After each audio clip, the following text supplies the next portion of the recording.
Bonjour à toutes, aujourd'hui dans cette vidéo on va voir une chose primordiale pour bien réussir son allaitement, surtout pour ne pas avoir de douleur dans les premiers temps, c'est une bonne position et une bonne prise au sein. L'allaitement ne doit pas faire mal, y compris les premiers jours, et que si jamais vous avez des douleurs que vous ressentez lors des tétés, c'est qu'il y a forcément soit une mauvaise position, soit une mauvaise prise au sein de bébé, et du coup c'est ce qui crée les douleurs, les crevasses, les irritations que connaissent beaucoup de mamans, notamment lors des premiers jours. Donc on va essayer de voir comment bien positionner son bébé, et puis dans un deuxième temps je vous montrerai comment faire pour que bébé ait une bonne prise au sein, comment savoir s'il a une bonne prise au sein. On va essayer de voir un petit peu tout ça. Alors une des premières choses, c'est une bonne position. Donc moi je vais vous parler en fait des positions qui m'ont été utiles lors de mon allaitement. Bien évidemment il y en a plusieurs. Voici mon assistant, c'est Hugo, à savoir que Hugo c'est un bébé de à peu près 6 mois, hein, donc le vôtre sera plus petit, mais du coup la première position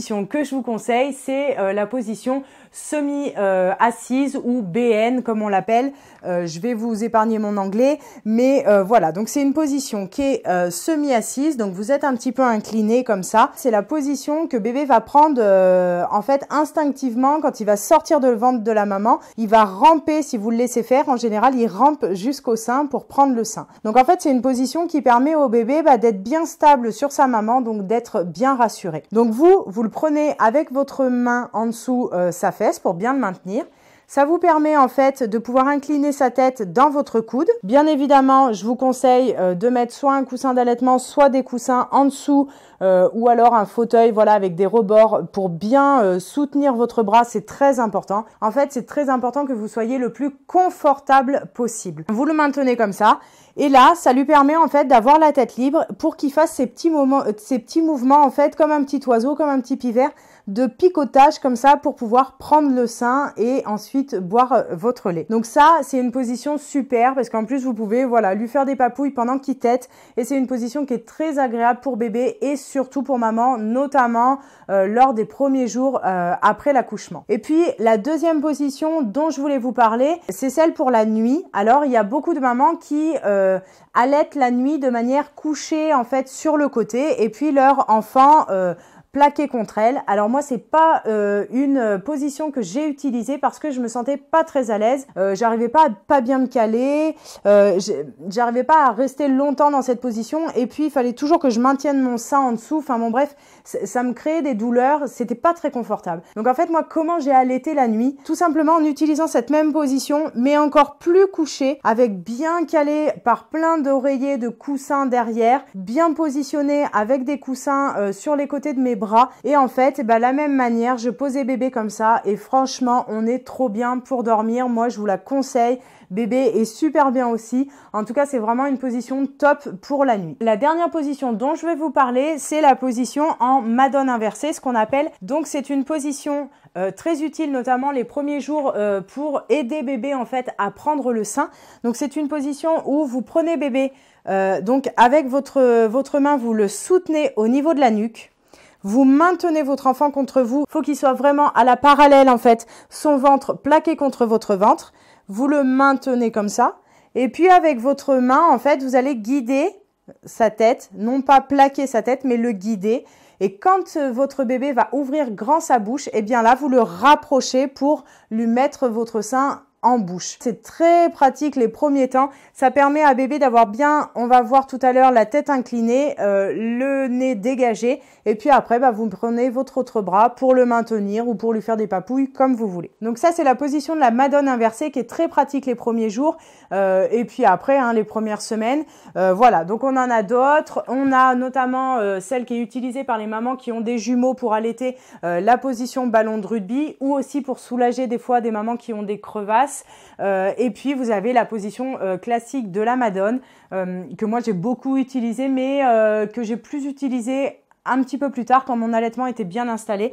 Voilà, où vous pouvez prendre votre bébé, vous pouvez maintenir votre sein comme ça et puis mettre votre bébé. Par contre, ce qui est bien important pour toutes ces positions, c'est de bien vous caler vos bras, notamment avec le coussin d'allaitement. Ça évite beaucoup de tension au niveau des épaules, des coudes et voilà, du dos. Donc ça, c'est très très important. Une bonne position, il faut d'abord qu'elle soit bonne pour la maman, que vous soyez bien confortablement installé parce que vous allez passer du temps à allaiter. Il faut que vous soyez bien, il faut que vous puissiez vous reposer pendant ces moments-là. Et puis, si vous êtes bien stable, bien voilà, cocooning, j'ai envie de dire, votre enfant sera bien également. Donc voilà en ce qui concerne les 3 positions que moi j'ai beaucoup utilisées. Après, comme je vous ai dit, il y en a d'autres.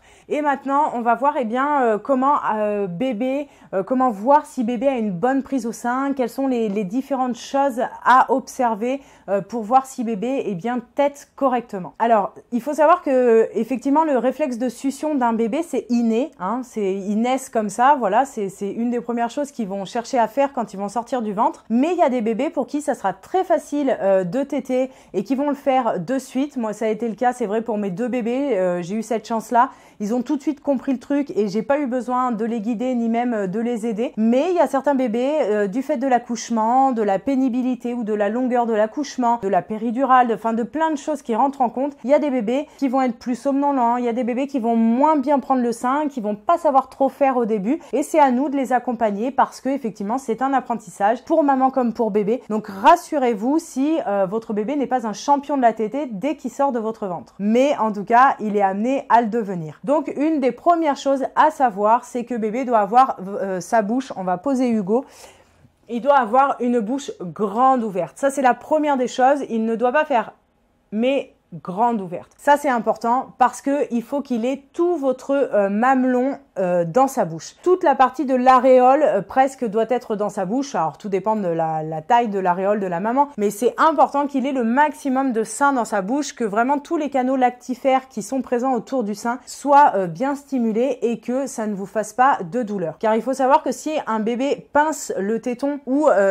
tète juste le bout du mamelon, eh bien, c'est là où ça va poser problème et où ça va faire des crevasses à la maman. Donc, bébé doit ouvrir grand sa bouche et doit prendre tout votre sein dans sa bouche, tout votre sein entre guillemets. Il faut que votre mamelon soit bien au fond de sa bouche parce que il faut qu'il aille au niveau du palais mou, ce qu'on appelle de chez bébé, pour que le transfert se fasse correctement et que vous n'ayez pas de douleur. Si bébé prend un petit bout de votre téton et qu'il le met au niveau de son palais dur qui est juste devant, eh bien, il va y avoir un frottement et il y a un risque de blessure. Donc voilà, ça c'est la première des choses importantes. Si votre bébé n'ouvre pas suffisamment la bouche, pas très grand la bouche, peut-être qu'il faudra voir 2-3 choses à vérifier qu'on parlera en fin de vidéo pour voilà, essayer de savoir à quoi est dû ce problème. Dans un deuxième temps, vous pouvez observer que la langue de bébé en fait est en forme de gouttière comme ceci sous votre sein et normalement la langue doit sortir un petit peu comme un petit chat et doit se placer sous votre sein. Ça c'est une deuxième chose. La troisième chose, c'est que ses lèvres doivent être retroussées et non pas pincé sur votre mamelon. Et puis, il doit avoir la tête inclinée. En fait, comme je vous ai dit tout à l'heure, l'important, c'est qu'en fait, il ait son nez dégagé et son menton contre votre sein. C'est-à-dire que bébé, bon, c'est pas évident avec un faux bébé, hein, mais vraiment son menton est enfoncé dans votre sein, ce qui fait qu'en fait, sa tête est dégagée comme ceci, en fait, et voilà, son nez est dégagé, ça lui permet de bien respirer. Et puis, voilà, ça lui permet aussi d'avoir ses joues qui vont être collées à votre sein. Donc ça, c'est vraiment important à voir. Des fois, on voit, notamment dans la position de la Madone, des enfants qui sont tout rentrés comme ça dans le sein, et en fait, qui ont du mal à respirer, et ils sont pas très bien positionnés, et du coup, ils sont amenés à pincer un petit peu, à tirer juste le téton. Donc, vérifiez bien que votre bébé ait la tête, alors là, j'exagère, bien inclinée, pour qu'il puisse voilà, bien respirer. C'est pour ça aussi que la position de la Madone, des fois, enfin moi en tout cas, c'est ce que j'avais tendance à devoir faire, c'est de voilà, d'appuyer un petit peu sur mon sein, surtout dans les premiers temps quand ils sont très volumineux, pour essayer de lui dégager un petit peu le nez, parce que même s'il avait la tête inclinée, et j'avais l'impression qu'il s'étouffait. Donc voilà, ça c'est quelque chose à savoir, c'est un bon indicateur, et c'est pour ça aussi que je vous dis en position de la Madone, par exemple, il faut vraiment laisser la tête de bébé libre pour qu'il puisse de lui-même en fait l'incliner comme ceci. Alors maintenant que vous avez bien mis votre bébé au sein, que vous êtes bien installé, que bébé a, vous semble-t-il, une bonne prise du sein, comment savoir si le transfert se fait bien et s'il tète de manière efficace? Alors la première des choses, c'est au niveau de la déglutition. Vous allez entendre votre enfant qui va faire un petit un petit K en fait avec sa bouche. Ça montre que voilà, il y a bien une déglutition et puis vous voyez qu'il avale tout simplement. Donc à savoir que au tout début de la tétée, il va absorber du lait, déglutir, absorber du lait, déglutir. Au milieu de la tétée, il va absorber du lait, déglutir, absorber du lait, déglutir. Et plus il va finir la tétée, plus il va arriver au lait gras et plus la déglutition sera moins fréquente. Donc ça peut arriver qu'il tète pendant 3 ou 4 fois et qu'ensuite il déglutisse. Ça c'est un bon moyen aussi de voir si votre bébé draine le sein correctement et si vous arrivez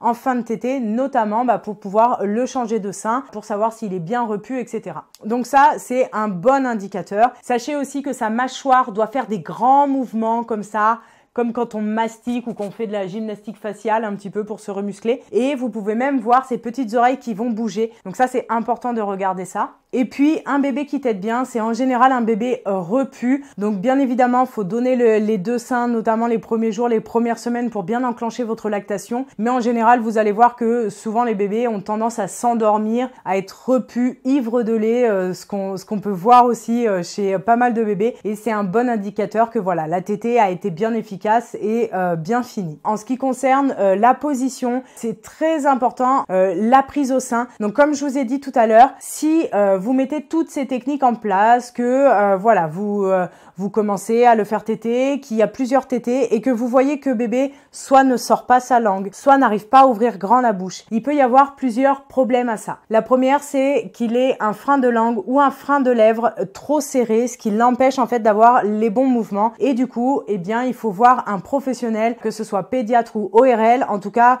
faites-vous accompagner pour pouvoir remédier à ce problème. C'est très simple, c'est pas douloureux pour bébé et après, ça va lui permettre d'avoir une bonne prise du sein. Donc ça, c'est la première des choses. Et puis, il se trouve aussi qu'il y a des bébés, selon comment ils ont été mis dans le ventre à la fin, notamment quand ils ont plus trop de place, ils ont vraiment des positions particulières, ou lors de l'accouchement aussi, ils peuvent avoir des tensions ou des blocages au niveau des cervicales, au niveau de la tête et des mâchoires. Donc là, c'est bien aussi de vous faire accompagner, de pouvoir voir un ostéo ou un chiro qui peut, voilà, effectuer les massages pour bébé, le débloquer et ça peut être une chose efficace pour ces problèmes de succion. Donc l'important, c'est de se faire accompagner. Vraiment, je vous encourage à vous faire accompagner, notamment les premiers jours, parce que souvent, c'est le problème que rencontrent beaucoup de mamans à la maternité. Soit il y a une mauvaise position, soit bébé a une mauvaise prise du sein. Souvent, les professionnels de santé vont vous dire soit de complémenter votre bébé parce que un bébé qui a une mauvaise prise du sein, eh bien, il boit pas correctement, donc soit il reprend pas son poids correctement, soit votre lactation n'est pas bien stimulée. Donc on va vous dire donnez-lui des compléments et là c'est la galère. Ou soit,